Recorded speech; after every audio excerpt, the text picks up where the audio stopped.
Before we get to what's going on with Mr. Reynolds over the weekend, who, by the way, is probably coming into town today, let's take a look at our second screen if we could. You're going to be watching this if you want. This is the tractor trailer that is on its side on the 401, ramp from southbound 427 to the westbound 401 closed. They're using airbags right now to lift this truck. If you want to watch the entire recovery effort just live, you want to just put it up on and just watch it as it happens, it's uninterrupted on our second screen, bttoronto.ca/extra. Luckily, no serious injuries, Yeah. and it'll be interesting to see how they get that big rig off the highway. You get to see the crews hard at work. Okay. Yeah.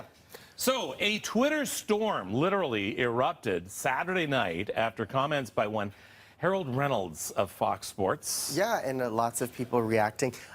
So what I did was I pulled some of the tweets because I think Canadians were quite upset about. You tweeted something. The very first, we should explain what he said. Yeah. He had basically, he was watching some Blue Jay fans try and grab a foul ball, and they were having trouble.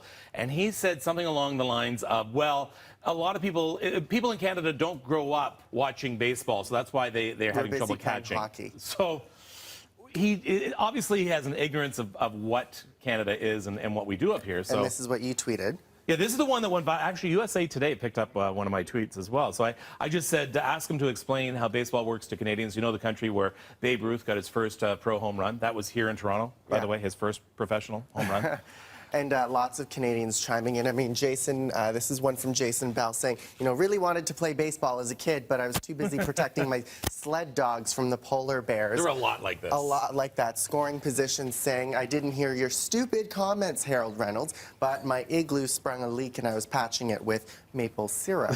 So a lot of Canadians kind of putting cheeky responses online. I think he said he didn't even realize that there's no way he could not have known that night because everyone flooded Major League Baseball with phone calls and tweets. So it's impossible he couldn't have known, but he claims he didn't know till the next day. He gave sort of a half-hearted apology. Yeah, if you tap the last tab right there.